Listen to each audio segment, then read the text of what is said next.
am Maureen Moore, the Associate Director of the Aloud series of the Library Foundation of Los Angeles.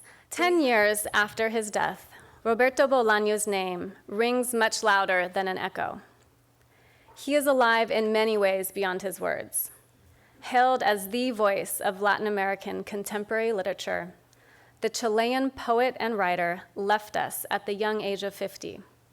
His 60th birthday would have been just 2 weeks ago, but not without an immense body of work that to this day is still being uncovered. He spent most of his life as a poet, and only in his final years shifted to prose, leaving us, among other fiction, 2 epics that have defined the last decade, The Savage Detectives and 2666. His work is riddled with the complexities of his contrarian world. Through Chile, Mexico, and Spain, he fed himself with literature, chasing dreams and shadows, creating ghosts and perverse fantasies. Even after his death, we continue to read his words, with unfinished work still being published.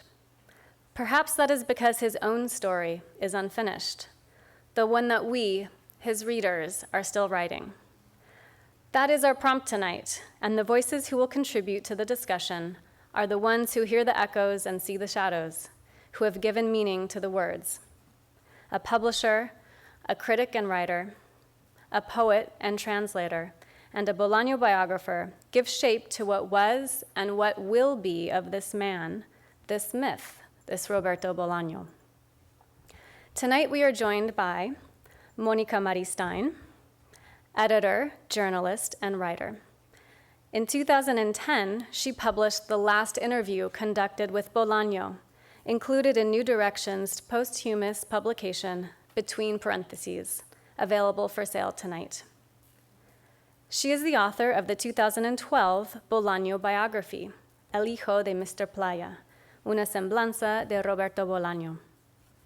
Monica joins us from Mexico tonight, and she just made it to the library from LAX. And we're so happy to have her.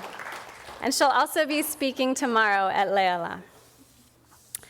Barbara Epler is editor-in-chief, president, and publisher of New Directions, an independent publisher founded in 1936, based in New York City. Barbara is responsible for introducing Bolaño to the American market with the English publication of his novella, By Night in Chile. New Directions publishes about 40 new books a year, including fiction and poetry in translation, as well as American experimental poets. Ben Ehrenreich is a journalist and the author of 2 novels. He has reported from Afghanistan, Haiti, Cambodia, all over the Americas, and most recently, Palestine. He is a recipient of the 2011 National Magazine Award in feature writing, and his essay on Bolaño, Appearing and Disappearing Like True Poetry, can be found on our website. David Shook, poet and translator, studied endangered languages in Oklahoma and poetry at Oxford. His debut poetry collection, Our Obsidian Tongues, explores the multiplicity of voices that inhabit Mexico City. He has translated the novellas of Mexican author Mario Bellatin, the Zapotec poetry of Victor Terran, and the Infrarealist Manifesto by Roberto Bolaño. And moderating our conversation this evening is the Pulitzer Prize-winning journalist Hector Tobar of the Los Angeles Times, where he has worked for nearly 20 years. Hector is currently a book critic at the Times and is the author of 3 books, including the award-winning novel, The Barbarian Nurseries. Let's give a round of applause to tonight's panelists.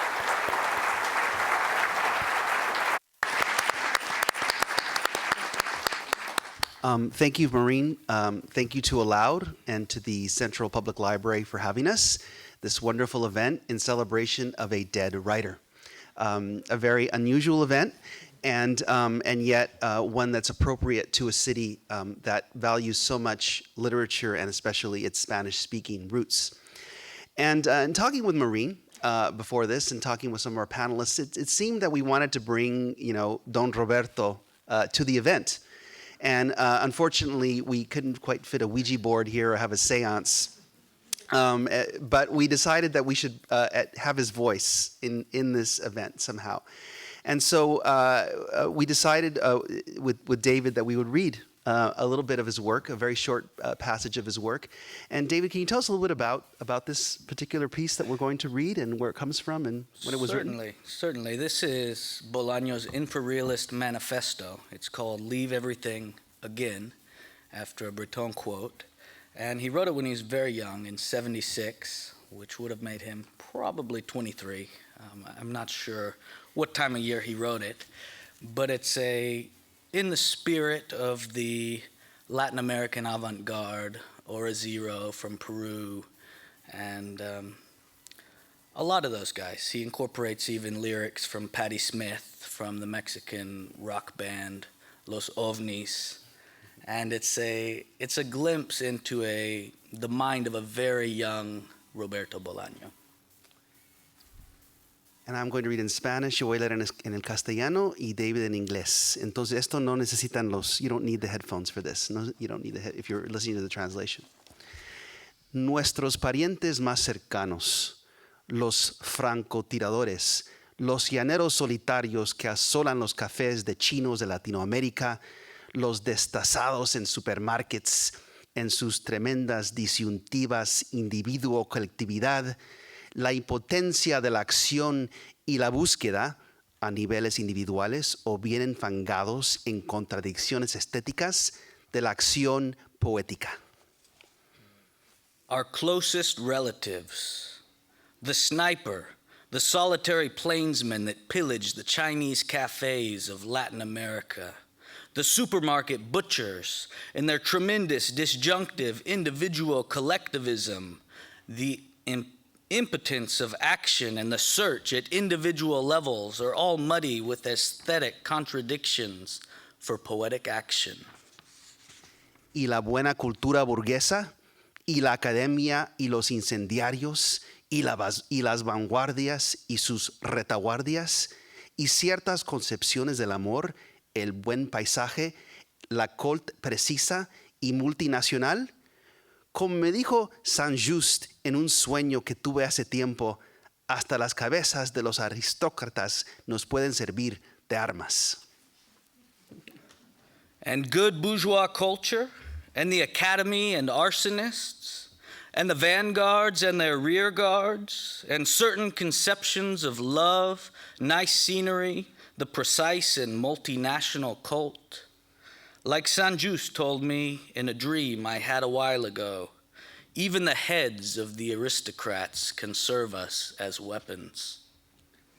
Repito, el poeta como héroe develador de héroes, como el árbol rojo caído que anuncia el principio del bosque. Los intentos de una ética estética consecuente están empedrados de traiciones o sobrevivencias patéticas. Y es que el individuo podrá andar 1000 kilómetros, pero a la larga el camino se lo come. Nuestra ética es la revolución, nuestra estética la vida, una sola cosa. I repeat, the poet as hero, developer of heroes, as the fallen red tree that announces the beginning of the forest. The attempts at a consistent ethic aesthetic are paved in betrayal or pathetic survivals. And the individual can journey 1,000 kilometers, but in the long run, the path will eat him. Our ethic is revolution. Our aesthetic is life, one sole thing. Las galaxias del amor están apareciendo en la palma de nuestras manos. Poetas, suéltense las trenzas, si tienen. Quemen sus porquerías y empiecen a amar hasta que lleguen a los poemas incalculables. No queremos pinturas cinéticas, sino enormes atardeceres cinéticos. Caballos corriendo a 500 kilómetros por hora, ardillas de fuego saltando por árboles de fuego.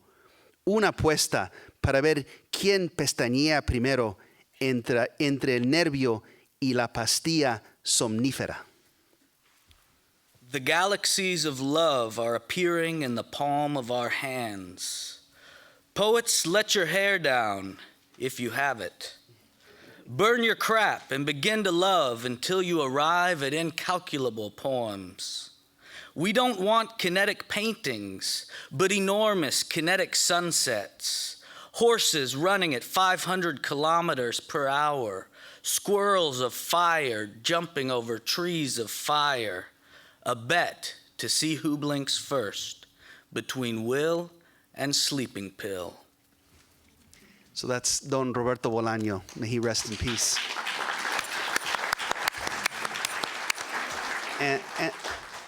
And also, that's a wonderful reminder of the importance of translation, and that's a really beautiful translation. David, thank you, for that. Thank you also. And so I'd like to begin our panel. Everyone, all of us, only one of us here actually, or a couple of the people on the panel actually corresponded with Bolaño. But we've all sort of come to know this writer. And when you read, when you spend however long it takes to read 2666, and it's taken me a couple of months to read it, you feel like you get to know a person. But my question is my first question to our panelists is, how did you come to know? Comenzamos con Mónica. ¿Cómo es que conociste la obra y la persona de Roberto Bolaño? Bueno, antes que nada quería decir que cuando te referías a traerlo a Roberto como medium, sí. Se comenta siempre que todo alrededor de Bolaño se bolañiza. Hay muchas anécdotas que podría contar al respecto, no quiero robar mucho tiempo, pero una de ellas la viví yo cuando yo soy argentina y vivo en México, y en México se hacen altares los días de muertos. Cuando el año que murió Roberto se me ocurrió hacer un altar y puse la foto de Roberto al lado del Che Guevara. Y cuando volví a mi casa estaban los bomberos, se había quemado la casa. Oh, no. My God. Esas cosas pasan con Bolaño. Así que yo no lo convocaría. Cuidado. Pues esta biblioteca ya se quemó una vez. Por eso. I was reminding her that this library already burned down once, so. Lo conocí a Roberto cuando yo trabajaba en la revista Playboy. Era la coeditora y luego fui la editora. Y entonces estaba obsesionada con que escribiera un cuento para la revista. Una de las secciones más conocidas de Playboy no son las chicas, no son las Playmates. Es el cuento inédito del escritor, obviamente. Y lo llamé por medio de Santiago Gamboa, un escritor colombiano. Me dijo, bueno, lo voy a llamar y le voy a preguntar si lo puedes llamar. Y me atendió con su característica voz y me dice, Mónica de Playboy. Sí, ya me dijo Santiago. Y ahí empezó una relación muy, muy rica. Decía que nunca me iba a mandar el cuento, entre otras cosas porque Playboy nunca pagaba. Tenía razón, nunca pagaba. Y fue una relación muy intensa de cartas y de llamadas telefónicas. Una relación que ha repetido con mucha gente. Somos en ese aspecto poco originales, ¿no? Era un hombre muy generoso con su afecto. Y poco tiempo antes de morir me propuso él hacer una entrevista. Me dice, a ver Maristain, me decía Maristain, ¿por qué no me haces una de esas entrevistas frívolas y provocadoras que tú haces? Y así fue. Fueron 100 preguntas hechas así como en trance, prácticamente nunca me pasó una cosa igual. Y él contestó magníficamente, ¿no? Es decir, era una relación extraña que te permitía preguntarle a un escritor como periodista si tenía una patineta cuando era chico. Porque sabía que lo que te iba a contestar era genial. Claro. Y fue genial, ¿no? Es decir, era un escritor que le podías preguntar por qué lleva siempre la contraria y él te contestaba, no, yo nunca llevo la contraria, ¿no? Así que así fue. Y él refirió a esta entrevista que podría ser una entrevista que se publicara después de su muerte, ¿no? Él sabía. Bueno, él me escribió de luego varios correos pidiéndomela para el Mercurio de Chile Y luego me contó Vilamatas, Enrique Vilamatas, el escritor, que era una de las pocas entrevistas que Bolaño había hecho en serio, porque contestaba, era un poco mentiroso respondiendo. Y esa entrevista fue como un legado, ¿no? Porque habla de su enfermedad, de su muerte inminente, de la obra póstuma, muy mal de los otros escritores, como era costumbre. And Barbara, you had a brief correspondence, right, with him, and tell us a little more about that and how you came to, bring his work into English for the first time. Well, it was brief is a little bit of an understatement. We knew we were going to publish by night in Chile, and when I read the manuscript, I wrote him a huge fan letter and just saying that we were so thrilled that we were able to publish the book. And then, like 3 weeks later, he died. So I've heard from people that he was happy we were publishing the book, but so he never wrote me back. But I think he was very sick. And what happened a lot in publishing, I don't speak Spanish, and so I hear about authors from often other writers. And my friend, a social friend, he's actually published by Grove, Francisco Goldman, who lives part of the year in Mexico City and reads very widely and has very strong enthusiasms. And sometime in 2002, we were having drinks, and I have this cocktail napkin that was like Bolaño, like underlined, underlined, underlined, and then also on that same one is Cesar Ira, and we ended up publishing both authors. But anyhow, so not long after that, I was out with another friend, also for drinks, and he worked at another publishing house, but he was disenchanted, and he was leaving this publishing house. He hadn't been treated very well there, and he asked me what I was thinking of, and I keep a little notebook of possibilities, because you meet so many people who have good ideas, and you don't have enough time to follow them up, especially if you can't read the languages. So anyhow, so I showed him this list, and he goes, Bolaño, you know what, I think there's a galley from Harville, which was a very good, when Christopher McElhouse was running it particularly, it was a really incredibly strong English publishing house. And I'm sure that I saw a galley, it's already been translated, and no one's read it, as far as I know, at our house.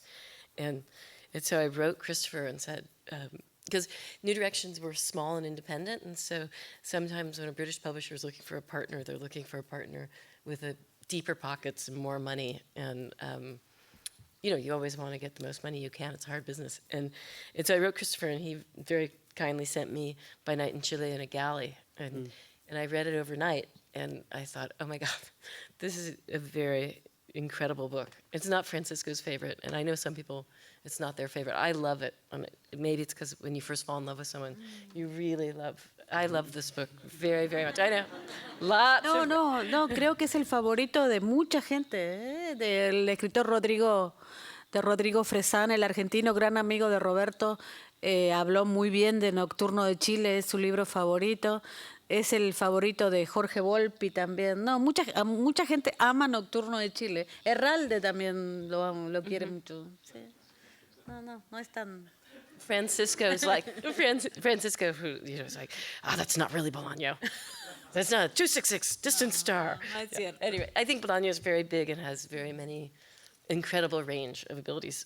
But I love By Night in Chile. And so that was really terrific. And it was the first book to be published in America in English.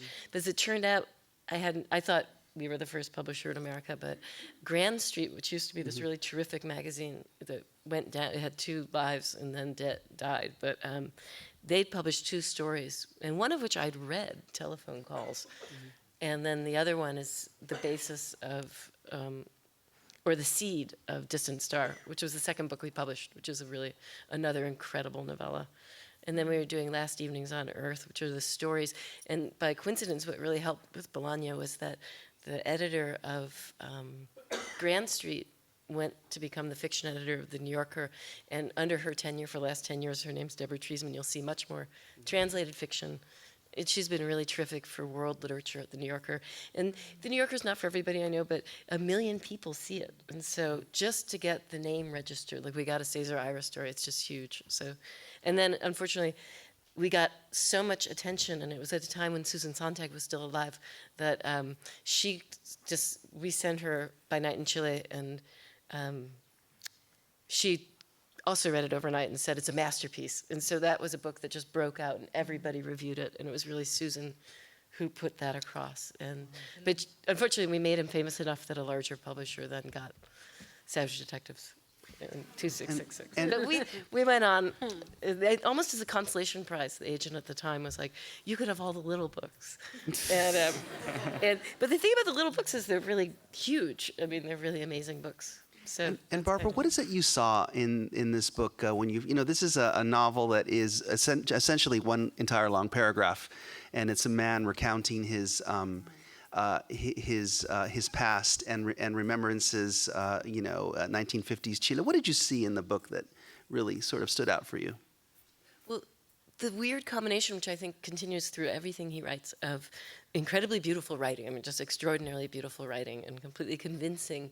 You're in the mind of this really sort of disturbed Jesuit priest who ends up teaching Pinochet about communism. I mean, it's like a very strange book, and it's a first-person narrative, but it's also extremely funny. And yet it's also, it's the wit in it is really strong, but the voice gets you, and you begin to feel sorry for a creature that you do not like at all as a person. And there are these extraordinary scenes early on of this sort of, when he's with his friend and sort of mentor, he was a literary critic, and like the way Bolaño draws the evil literary critic is just, and draws Neruda. I mean, it's just like, whoa. Anyway, you can't take your eyes off of it, or at least I couldn't. It would just continue to unfold with some surrealistic things about, like the priest that keeps the hawks to kill the pigeons because the pigeons are ruining the churches. And really strange, deeply like affecting, and some hallucinogenic scenes at the beginning when he's with the evil mentor, and then these two characters who involve him in this thing of teaching Pinochet, and then the American with the torture chamber in her. She's not American, but the husband is American. And what I really knocked me out is, okay, it has a great epigraph. I mean, everything about it is terrific. I think it's I think it's a perfect book. But then I didn't see what was coming. There's this boy that's haunting him, and I didn't understand the boy until literally the last few pages who that figure was, and then it has this, it's one huge paragraph, and then the last paragraph is a single line, which is just, then the storm of shit began. Oh, you gave away the ending. I'm sorry. I mean, it's just an incredible book. I mean, it kept surprising me. So, and then it's beautiful. I mean, and it's extraordinarily translated by Chris Andrews, who's a poet himself and really did a terrific job. And this, I understand, is one of the books, and along with Monica's, which is up for sale outside when we finish today. And it's a wonderful introduction to Bolaño for those who haven't read. It's still fascinating, even if you know the end. Now, Ben, you're a writer whose paths have, in certain sense, crossed with Bolaño's, even though you never met him. And can you tell me a little bit about how you came to know his work and how you came to write about him? I know you've written about him, and can you tell us a little bit about that? I've been trying to remember how I came to his work, and I can't remember at all. I think the first book I read was Distant Star, and By Night in Chile shortly after that, and it was a very strange experience because I loved them both, and they didn't seem like books that would find an enormous audience in the U.S. Their books, both of those books are about kind of the intersections of literature and late 20th century fascism in Latin America, which is a particular interest of mine, but not of everyone's. And very shortly thereafter, after the Savage Detectives was published, around the time that it was published, suddenly Bolaño was on, every mouth in town, and everybody was writing about Bolaño. Francisco Goldman wrote a big piece in the New York Review. Benjamin Kunkel wrote a very long piece in the London Review of Books. I did some searching and counted since 2005, when the New Yorker published their first story of Bolaño's, they've published 9 stories of Bolaño's. Harper's has published 7 stories of Bolaño's. Many of them are excellent. But this is nonetheless like absolutely like extraordinary, right? This doesn't happen to Latin American writers in this culture. And I haven't written about this, but what I've been asking myself for the last few years is how this happened, how Bolaño was beatified and ordained. And I know I'm being a bit of a pain in the ass in taking this tack here, and I adore his work and admire his work enormously, so I don't want it to seem that I don't. But there are a lot of writers. He could burn down the library if he wanted to, so be careful. There are a lot of writers whose work I adore and esteem enormously, who are published in translation here and who just kind of disappear. And yet Bolaño was somehow chosen. And he became the one Latin American writer of the last 4 decades that people in the United States knew about. Garcia Marquez being the previous one, and it was sort of as if nothing had happened between those two writers. And I have some theories about why Bolaño struck a nerve in American publishing circles, but I'm curious to hear what everybody else thinks, because I think there's a way in which the phenomenon that Bolaño became reveals a great deal about who we are and what we want, because it's so strange. Well, in what sense? What's your thinking on that? I mean, I have a few notions. I mean, one I think is doesn't reveal much about us, but Bolaño, his life gives itself to myth making. Certainly, in his writing, it's often very difficult to tell what's autobiographical and what's fictional. And certain things which were accepted as canonical truths of his biography have since been, others have claimed, never happened. And then there's argument about all of this. And I think he enjoyed the kind of flexibility of identity that this allowed him. And he was a fiction writer. Yeah, and he was also someone whose identity was connected to several different countries, Chile and Mexico, and Spain, right? He was an international kind of person already. Yeah. I mean, I think the thing, and I have I haven't done an exhaustive look at the critical literature on Bolaño by American critics, but my sense is that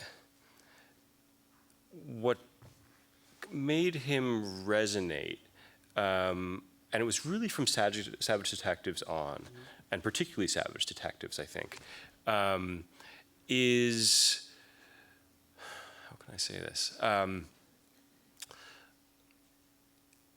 His positioning with respect to an artistic avant-garde and to a revolutionary politics, which was with a lot of, I think, superficially, a lot of irony and satire, and beneath that, I think there's a great deal of heartbreak and passion. And I think the irony is easy for Americans to accept. I mean, we live in a country in which a literary world in which it's almost impossible to imagine like people getting into fistfights over literature, right? Which is probably too bad. So it's easy to read a book like The Savage Detectives and laugh at the hijinks of the infrarealists. Right, because we live in this world where, the writer is respected, but at the same time there's disdain towards the writer as someone who's wasting time. We live in a very practical culture, and yet here are these books where writers are almost gods and they're fought over. And they're also, like Bolaño, his idealism by the time he wrote these books had gotten a little crispy and complicated. But he remained the man who, in his early 20s, had written "Our ethic is revolution, our aesthetic is life," one single thing, and I think that gets lost in the way he's been received here. This sort of, which I think is something that is hard to understand outside of the context of Latin American history and Latin American literature more generally. Like the really sort of, I find a real kind of profound heartbreak at the root of a lot of his later works. Now, David, can you tell us a little bit about how you came to know his work and how is it you came to translate this manifesto? Yeah, I guess I got in on the game a little late, I feel like. As a poet, I'm not a big reader of fiction, I typically say if a book doesn't have to do with poetry or with sex, it can't keep my attention very long. And it just so happens that my friend Armando gave me a copy of The Savage Detectives, which features a lot of poetry and a lot of sex. And I thought, wow, this guy's pretty good. You know, I finished it, which is big for me, you know. I put it down on that list of 15 novels I've finished so far. And I found out pretty quickly, you know, I was sort of parsing through what was autobiographical and what wasn't, which I think, like Ben said, really lends itself to a mythology of the writer. And found his poetry in Spanish and soon thereafter in English. He actually has a poem about Los Angeles. Oh, I didn't know that. It's just 3 lines long. I'll read it to you guys if you like. It's right, and he considered himself a poet. He wrote prose was sort of a late in life thing for him. Later in life. Yeah. Yes. So the poem. The poem. I dreamt of frozen detectives in the great refrigerator of Los Angeles, in the great refrigerator of Mexico City. That's it. I hope I didn't build it up too much. But I think it was my interest in his relationship to the avant-garde, especially in Latin America, that really attracted me to his poetry, and which eventually attracted me to his manifesto. And his manifesto, it's incredible. It's obviously a very young Bolaño, a Bolaño who hasn't, you know, he's just not as jaded yet. And his range to just the wide range of writers he'd read by the time he was 23 and wrote this manifesto are astounding. You know, he's quoting Kurt Schwitters, and then he's quoting, I have to look at it because the guy's so obscure. It's the Russian science fiction writer Georgy Gurevich, who wrote this obscure story in 1958 that was published in a Soviet science fiction propaganda magazine, translated into English. And then he, by all, you know, based on the research I've done, then translated that brief fragment into Spanish. I think the manifesto shows the clear influence of Oswald Giandraggi's Cannibal Manifesto from, you know, good 60-something years before that.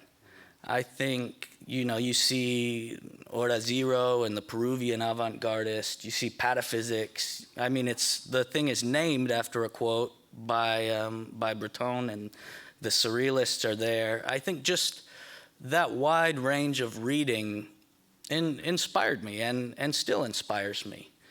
And that's what sort of sealed the deal for me. I think translating this manifesto, I'm by far Bolaño's least important and devastatingly handsomest translator. I've only done this manifesto, which appears in a very obscure British edition of Savage Detectives. And the manifesto, it's short, you know, it's a couple thousand words. And it was ridiculously hard. Bolaño uses puns. Earlier I told Hector they're bad puns. And I meant bad puns because they're bad puns, but they're also impossible to translate. He makes the translator's task very difficult. And I think even in his prose, I imagine the vastness of the literary allusions must be, you know, it requires a lot of research. It took me several weeks to figure out old Georgie's name, and I had only guessed that excerpt at the beginning of the manifesto came from Soviet science fiction, because the next line he talks about Soviet science fiction writers scratching their foreheads by candlelight. And so I wrote a friend who's a specialist, and I'd back translated it into English, and he then, by some miracle, found the original text. Now, we were talking before about, do you have a sense for who this character Roberto Bolaño was, that he could who was this guy who read all this stuff, and where could he have possibly have read all this stuff at age 23?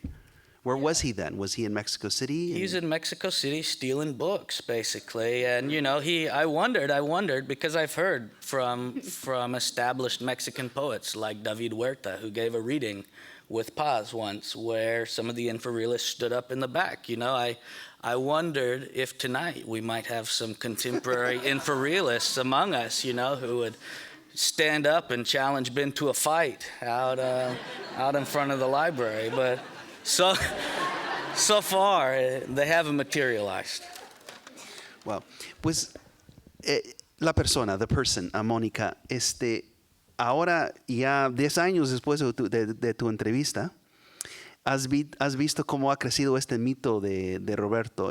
¿Qué es la relación entre el hombre que conociste y ahora lo que es ahora, como hablaba Ben, ¿no? De lo que es ya todo un mito, una industria de Bolaño? ¿Cuál es la diferencia entre las dos personas? Bueno, yo tengo muchas opiniones y todas son muy radicales Por favor. y un poco molestas también a veces. En primer lugar, creo que Bolaño no es culpable de su biografía. Es un mito que creció ajeno a él. Esto puedo dar fe después de investigar bastante. No quiero decir que lo sé todo sobre la vida de una persona porque no es cierto, pero nunca fue consciente. Sabemos que murió además muy joven, de lo que se generaba alrededor de él, digamos, ¿no? Sobre todo porque ese mito creció después de muerto. Era dueño además de una vida súper aburrida, era un hombre de ritos y de costumbres, no bebía, no se drogaba. En los últimos tiempos además comía poco y se tenía que cuidar mucho porque tenía esa enfermedad congénita en el hígado que finalmente lo mató. Y yo creo que hay que sacar a Bolaño de Bolaño, ¿no? Creo que cuando se dice que en Estados Unidos el fenómeno se da por el mito que se generó alrededor de su vida, se subestima a los lectores estadounidenses. Creo que Bolaño, el gran mérito para mí como lectora de Bolaño, es el gran dibujo del mal. Somos como sociedades, tanto en Latinoamérica como en Estados Unidos o como en Europa, fruto del mal. Creo que lo que más nos conmueve de su prosa es lo que nos toca de vergüenza ajena y propia con lo que hemos hecho, ¿no? Es decir, creo que abrir 2666 es decir, ¿qué hicimos, no?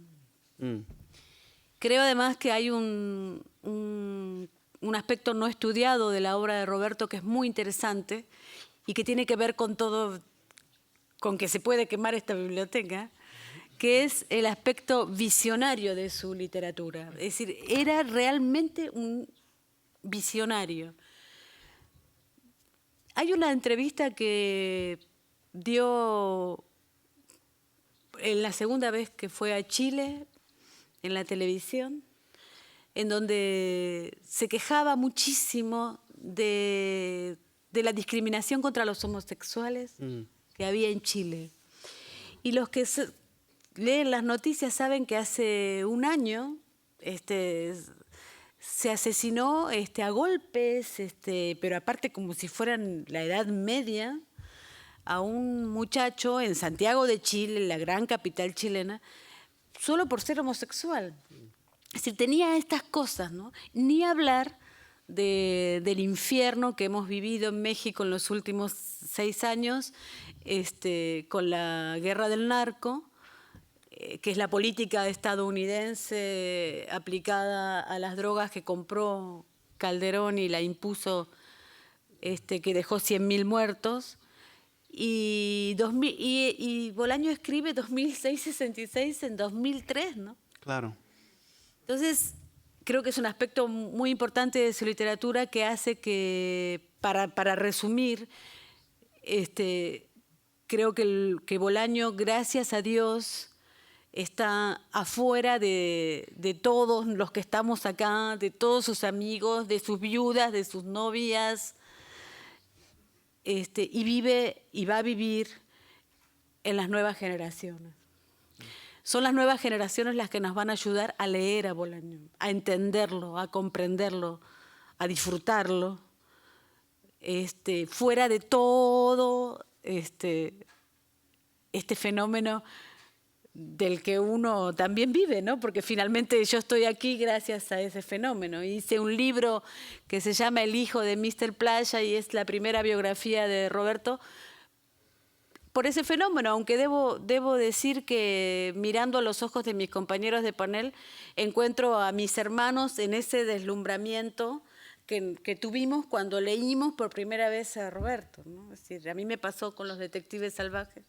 También una amiga que estaba harta de mí porque lloraba por algún novio y no sé qué, tomale esto, ¿no? Y cuando leí Los detectives salvajes se transformó la visión del mundo. Y creo, para los latinoamericanos, para terminar, creo que lo que nos plantea Bolaño, y es un pecado, voy a ir al infierno por lo que voy a decir,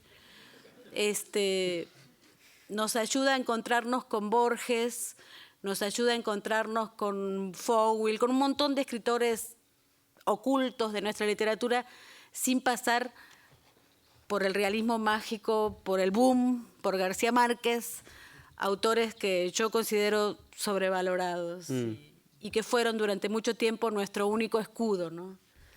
Entonces, creo que él, chiquito, delgadito, joven, enfermo, sin dientes, como Nabokov, como Martinelli, sí. porque él perdió muy joven los dientes, no es que luchó, pero se cargó el boom. No se cuidó. No, pero quiero decir, se cargó él solo el boom. Sí. Se cargó todo un movimiento, ¿no? Pero hay algunos aspectos del Vito que son falsos, ¿no? Es decir, que se dice que era drogadicto y todo eso, ¿no? Una de las cosas más emocionantes de su biografía es que cuando él llega a Blanes, que es una localidad de la Costa Brava en España, llega para trabajar en un negocio de billutería que tenía su mamá. Su madre cuenta, su esposa cuenta, sus amigas, toda la obra de Roberto la escribió ahí en Blanes. El gran apego que tenía Bolaño con los heroinómanos y con los toxicómanos en España. En España, después de la movida, hubo toda una generación que sucumbió frente a la heroína, es decir, desapareció una generación entera, ¿no? Y él los ayudaba, los asistía muchísimo. Bolaño, del famoso manifiesto que lee David, ya desde entonces bebía refrescos. No es cierto ni que bebía, ni que se drogaba, ni nada. Es una lástima, porque sería fantástico que se drogara, que bebiera, y no sé, pero no. Eso sí, era un hombre muy aficionado a las mujeres, un insoportable, infiel macho latinoamericano. Que ninguna de las damas que está aquí hubiera querido tener como novio, realmente. Un patán. Un patán. So Barbara, picking up a little bit of that, we were talking before backstage a little bit about how Bolaño got blown up. Here's this man who has this oeuvre, and only a little bit of it's been translated when he dies. And you witnessed a little bit of that. You witnessed that blowing up of him, and you also you've seen as the years go by, things that have been printed about him that have been false and not corrected. I was completely fascinated. As a small publisher, we're just 9 people. When Farrar Straus took on Savage Detectives, just about the blowing up, like, it was completely fascinating to me. Like, it wouldn't have occurred to us to do this. Would have been like 2005, 2006. When did they bring out Savage? It's about 2006, and like, they really used social media. They used Twitter. They used Facebook, when those were still really groovy in New York, and they made a website just for Bolaño, but the best thing they did, well, they did 2 amazing things. One thing was, if you look at the author photo on the Savage Detectives, which he wrote, when he was 40 or 42 or something like that, it's a picture of like a 19-year-old Bolaño with like his hair and his face, and he looks like he's been smoking pot, and it's some hippie kid. And that was incredibly clever, to like just bottle up that James Dean thing, and they really did it brilliantly. They did it just with the photo, like they didn't. And then they had a party that was announced via Facebook and Twitter in a smallish East Village bar that said, if you want to have, hot off the press, the first copies of Savage Detectives, we will give you a tote bag and we'll give you a glass of whiskey. And there were like 3,000 people. I mean, and they were all like 20. Maybe 25 years old. And so that completely fascinated me. And I think that's fair. I mean, I think it's great they like totally attracted these young people, and that was terrific. And and they made it to like Time magazine. I mean, they kind of reached past People magazine covered it. I mean, it was kind of the New York Review of Books and the New Yorker and things, the New York Times that pay more attention to our books, LA Times, and so it kind of got to just be really blown up. But then after a while, I think certain writers got a little jealous, Yeah, that'll happen with writers. They'll get jealous. and one started floating this canard, and it was successfully picked up by the New York Times and stated as true that Roberto Bolaño was a liar and that he never did go back to Chile at the time of the coup, which is really a central foundational aspect of his work, going and actually facing things. And another one of our authors, Horacio Casanes Moya, who was a friend of Bolaño's and also was supported. I mean, he was really supportive of his friends. And he was outraged because he himself is a journalist. And he was like, what's wrong? The journalist in question could read Spanish, and there's published books. Because when he went back to Chile and got arrested, it really did happen. And his mother's friend was a professor, and that's where he was staying, and she was writing, being worried, and the professor friend was writing back, no, Bolaño, I mean, you can correct me as a biographer, but according to Horacio, this is all published in books, and these letters exist, and so that the New York Times didn't bother to check this. And then it got picked up by the famous fact-checking New Yorker, and they repeated it, that no, that was just one of he himself was a myth maker. And we're the myth makers, and like it's not him. I mean, I think all writers like to exaggerate and make things up. I mean, that's what you do. But I don't think that he was a liar, and that's always really bothered me, that was allowed. And I did bring it up with the New Yorker, and it was on a blog, but who reads those things? So it's interesting, But it's just interesting what happens to writers when they're dead and gone and there's nothing that they can do about it. And that whole heroin thing, that one doesn't matter to me as much. I mean, I believe him that he wasn't, I believe the widow and these family friends and Monica. But the thing that, that he was one of the interesting things that I love about his work is this obsession with bravery. And I think he was personally extremely brave. There he is dying, and he's like Francisco says this great thing. Well, he was trying to complete 2666. He was in a race with death, and death was cheering him on. Right. Anyhow. Ben, looking at the work, you as someone who's done, does journalism and has done fiction, looking at specifically at 2666 and some of his other works that have, novelists report too, right? We go out and we study things and we write about them.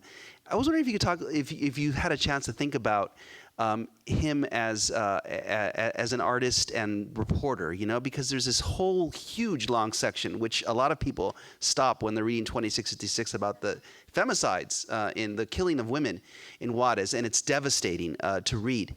And yet you told me, and other people have told me, that he never actually went to Juarez.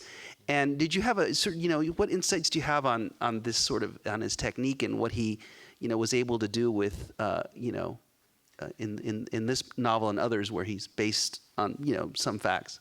Yeah, I mean, I don't know how many people have read 2666. I think it's just an extraordinary achievement. And that if you've read it, you know what that section does to you.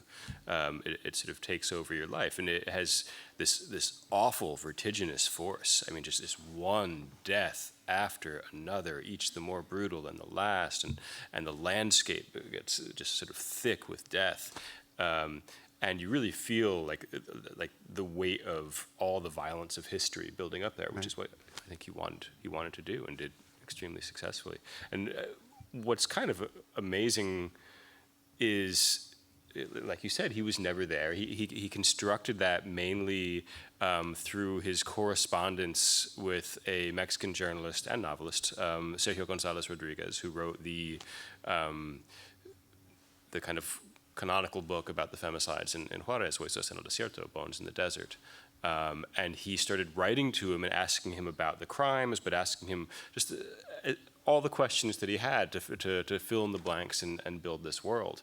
And Sergio's not in this room, so I will say it's the section, the about the crime section of 2666, like to me reads as a better piece of writing about those killings than the reporting that Sergio González did, which is just an extraordinary achievement, and perhaps I don't know what conclusions to draw from this, except perhaps the degree to which imagination is extremely important in both journalism and fiction. Well, and imagination is really what, for me, a lot of what his work is about. I mean, he has another passage that to me is extraordinary in that same book, in the first part, in which he does a soliloquy that's from the point of view of a Black Panther, former Black Panther. And, you know, I know a lot of American fiction. You know, I've read a lot of African-American fiction and a lot of African-American, you know, history. And it's extremely convincing. You know, I mean, here's this Chilean, Mexican, Spanish guy who becomes a Black Panther. I mean, that was just extraordinary to me. Yeah, and I mean, it's extraordinary that the voice is perfect. It's funny. It's absolutely hilarious. But it's hilarious in a way that nonetheless keeps the tragedies of that revolutionary era whole. Like they're never far off of any sentence in that entire section. So you're allowed to laugh at it while, you know, feeling once again the sort of the pain of the 20th century, which is, I think, one of the things that book is about. Yeah, it's extraordinary. There are stories within stories within stories, and there are novels that he narrates that, of course, don't exist. He has the career of a Nobel Prize nominated writer that he imagines the entire career and and his whole life, also. David, can you tell us a little bit, David, about what sort of poetic influences you see in his prose and also in his poetry? And you know, since as a translator you have to sort of reconstruct, you know, these verses. What influences do you see? I think there's a lot of, in some sense, it's more about what do you not see. You know, I think especially in his poetry, Bolaño was very reactionary to mainstream Latin American, but especially Mexican poetry, basically post-paz poetry. And his, you know, The Romantic Dogs, I think, which Barbara published, is a great example. I think Forrest Gander called them remarkably unfinished, something like that, but he meant it as a compliment. They're very, very raw poems, very visceral, you know, the types that the guys that are going to fight Ben after this might aspire to write. I think earlier I mentioned a lot of these sort of obscure writers that might seem highbrow, but I think at the same time he's, you know, quoting Patti Smith lyrics, and he's bringing in Los OVNIs, a Mexican rock band. And I think that's one thing that distinguishes his poetry, is that, you know, he didn't believe that there was a distinction between the highbrow and the lowbrow. He took it all in and did with it what he wanted. But the circle of poets in The Savage Detective, that's one of his books that is really based on a real person. There's a real correcto, ¿no? Que el poeta que es en Los Detectives Salvajes era un amigo de él, ¿no? Sí, bueno, es toda su juvenilia, ¿no? Lo que hizo Bolaño. Yo lo que quería era responderle a él. Sí. Me quiero pelear con él. Okay. She wants to fight with him. Porque, no, es que me resultó muy interesante lo que dijo. Quería completarlo, ¿no? En realidad estoy muy de acuerdo con lo que dijiste, no es pelearme. Cuando dices que el libro, si entendí bien al chico que me está traduciendo, tú dices que 2006-66 te controla. Yo creo que ahí está la fuerza de Bolaño, que él nos vuelve a demostrar el gran poder de la literatura. Sí. En México, aquí está el editor de Almadía, que es una gran editorial independiente muy importante de los últimos tiempos, puede dar fe de la cantidad de libros sobre el narco, no ficción, ficción, amigos del Chapo, enemigos del Chapo, del cártel de Vieja California, de la Reina del Sur. Nada, ninguno de esos libros, ni uno por libro, ni todos juntos, hablan de lo que realmente nos pasó en estos 6 años. Y si vas a Bolaño, que lo escribió antes de que las cosas pasaran, es probable que encuentres, por lo menos, no sé si todas las claves, pero sí al menos las que necesitas para no volverte loco en medio de ese infierno. Y eso hacen los buenos libros, eso hacen los grandes escritores, ¿no? Era eso lo que quería hacer. No, voy a responder en inglés a eso, and we'll open it up to conversation too. That to me is that, yeah, you take this, really what is one of the most horrific tragedies in North America of the last 25 years is the drug war and the violence in the border. And to sort of my own interpretation of what Monica is saying is that we have all these journalists who have tackled this. We have, many, many writers who have tackled it. But it takes somebody with incredible imagination to be able to really to find the truth in that story. Y sobre todo porque todos esos libros nos plantean qué es lo que van a leer los jóvenes del mañana. La fe que yo tengo es que van a leer, en términos de literatura mexicana, y tomo a Bolaño como un escritor mexicano en ese sentido, yo creo que van a leer a Bolaño y van a leer a Daniel Sada. No van a leer nada más.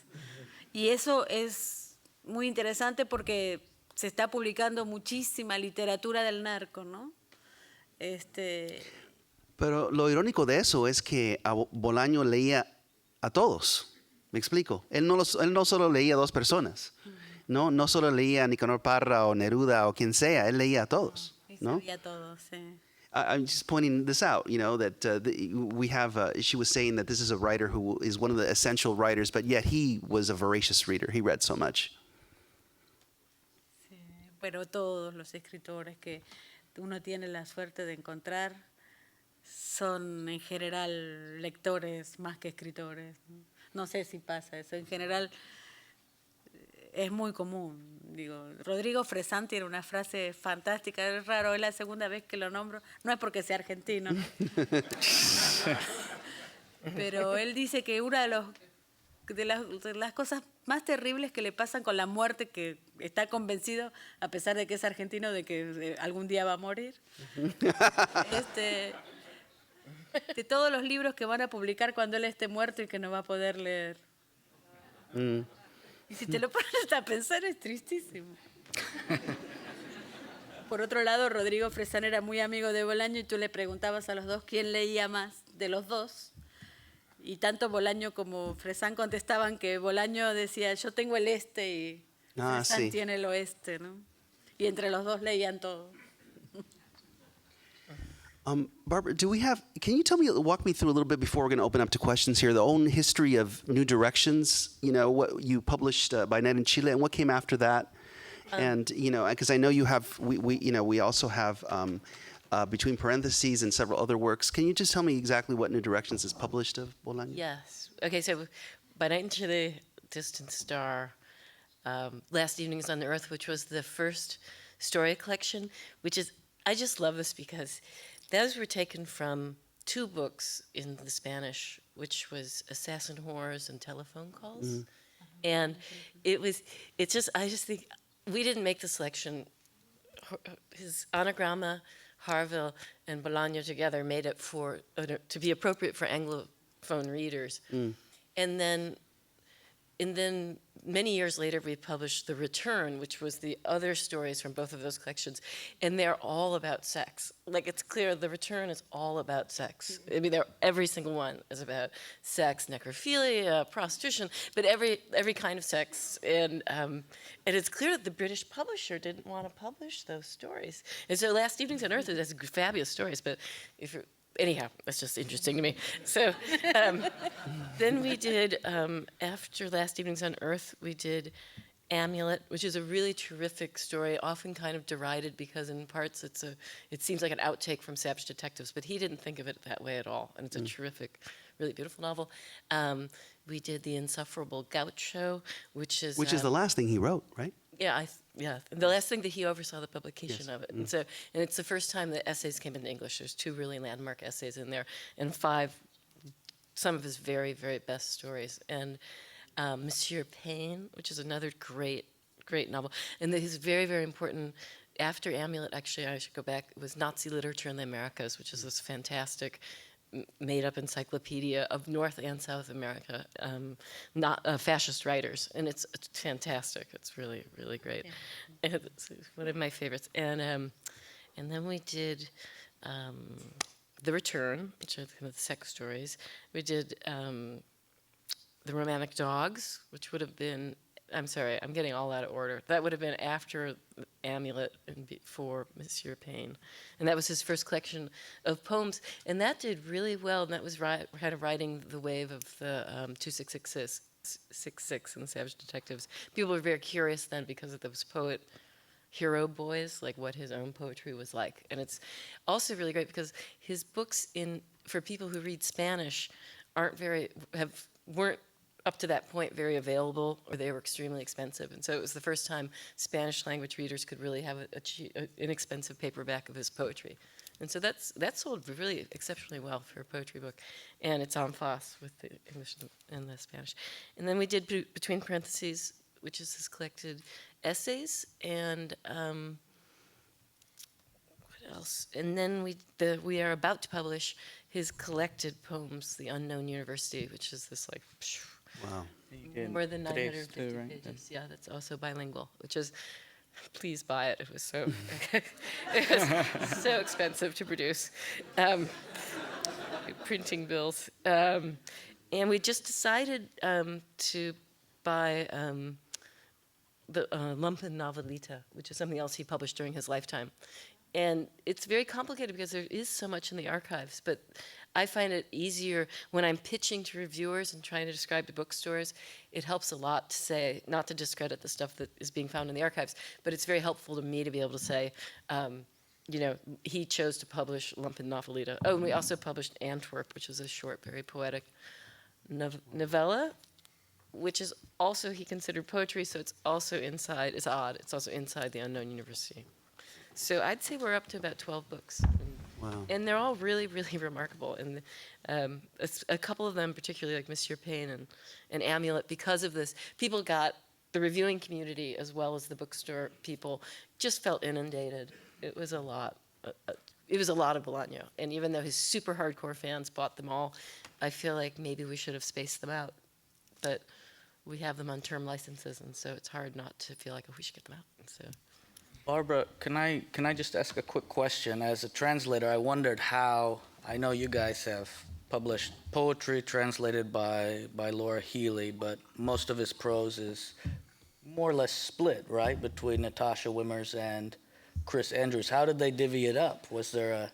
Well, the vast majority of the fiction that we've done is Chris Andrews. Okay. And Chris and Bolaño knew each other, so that was, I think, really helpful and informed those first translations, which he saw By Night in Chile, and they had a lot of back and forth about that. And I think with some of the stories that went into Last Evenings as well. And I think they thought they were friends as well as, and then Natasha really helped us out because when we were doing Antwerp,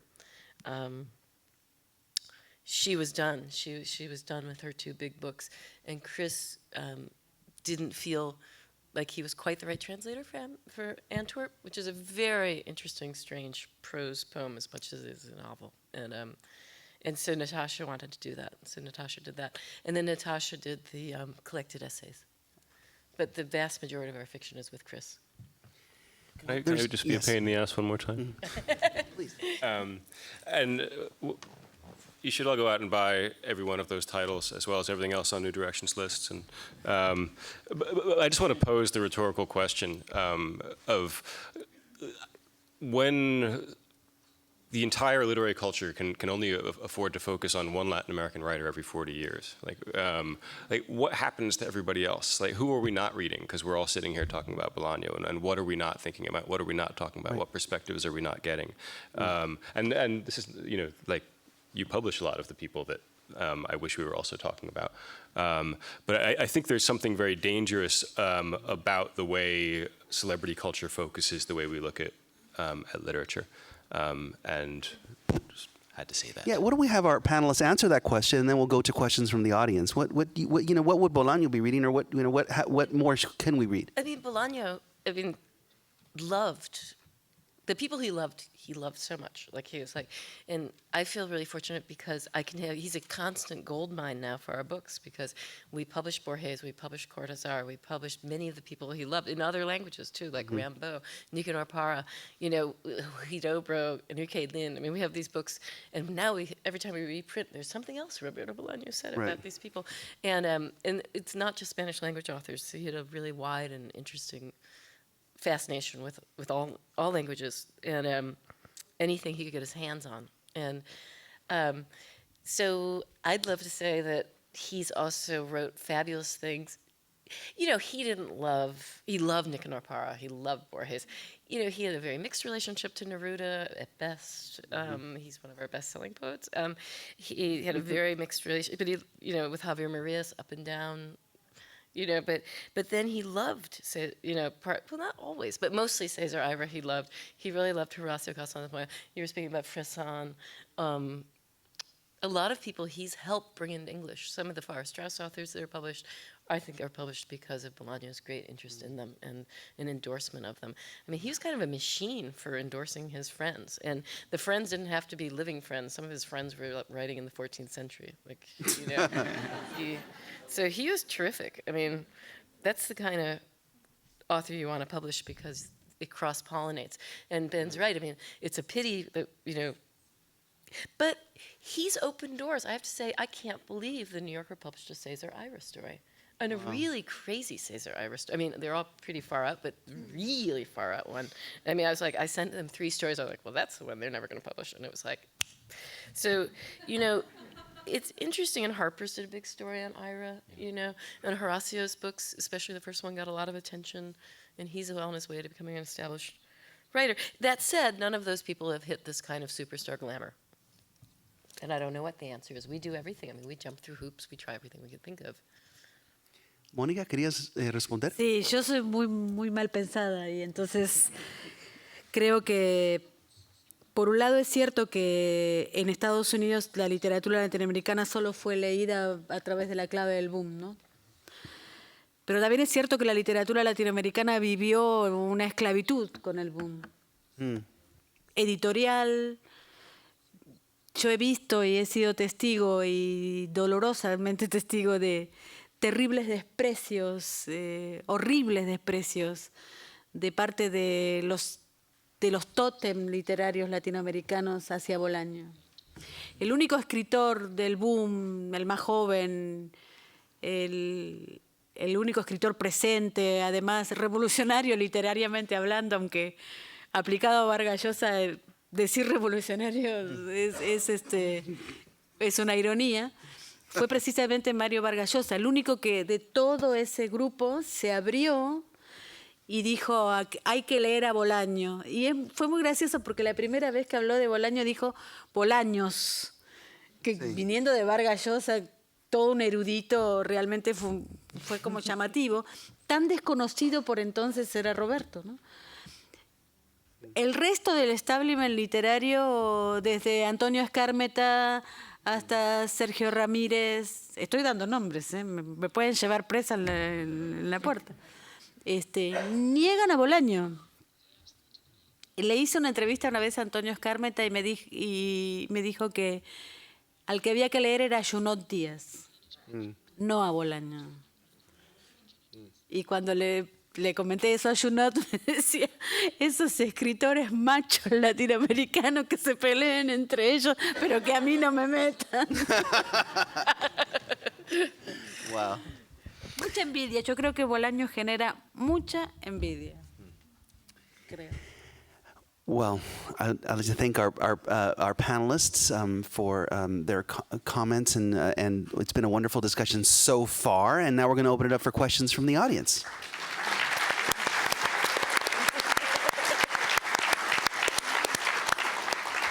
And there are a couple of people with microphones walking around right there. Yes, thank you. La primera para Mónica, si la hago así rapidísimo.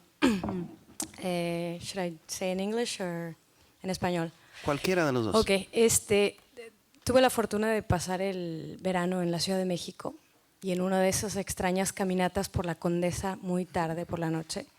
La Condesa es un barrio muy conocido.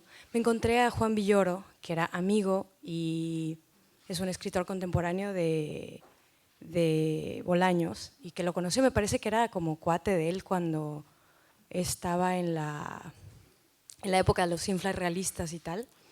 Y no estoy segura, pero me parece que uno de sus personajes está basado en la amistad con Juan Villoro. No sé si tienes contacto con él. No, pero sí fue un amigo muy cercano de Roberto, sobre todo en la última época. Sí, supe. Bueno, tuve una conversación extrañamente fuera de una cantina, me lo encontré y fue como muy fantástico. Y quería hacer la pregunta si estaba basada en alguno de sus...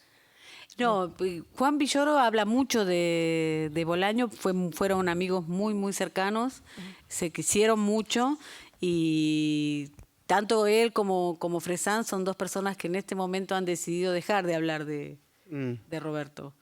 También es un fenómeno que está pasando, digamos, ¿no? Entre los amigos. Pero sí, Villoro ha dado ya varias entrevistas y he contado varias anécdotas que han... Digo, no quiero extenderme, pero ustedes saben, ¿no?, que hay un grave problema póstumo, ¿no?, con la obra de Roberto, con los derechos, y no con los derechos, pero sí con cómo se cuenta su biografía a raíz de una actitud que ha tomado su viuda muy llamativa y que no quiero calificar, pero sí que ha metido mucho ruido, digamos, en el mundo Bolaño, ¿no? Y entonces, en virtud de eso, muchos amigos, entre ellos Juan, han decidido como clausurar el tema Bolaño, ¿no? Another question. Esa era Here? la pregunta. Sí. Over here, someone has a question on this side, or I'm sorry, I saw another microphone. Do we have? Raise your hands, please. And yes, over here. Thank you. I read somewhere that Bolaño wanted to publish 2666 as 5 separate novels because he thought that it would earn more money to support his children. I'm just curious, how are his kids doing now? Are things okay with his family? Did they survive? Monica? I think they were doing all right. No, está muy bien, muy, muy bien. El Lautaro es un chico ya de 18 años, que tiene un grupo de rock, que un extraño privilegio que solamente obró Bolaño desde el cielo fue que cuando hace 2 años la Casa de América organizó un homenaje a Bolaño, vino Patti Smith. Patti Smith ha dicho una frase genial con respecto a Bolaño, a la obra de Bolaño, que a mí me encanta y me encanta repetir, que fue quien nos dibujó el apocalipsis, ¿no? Y me parece que es una manera interesante de acercarnos a la obra de Roberto. Y cuando cantó como cierre del encuentro, invitó a Lautaro a tocar. Así que fue muy interesante.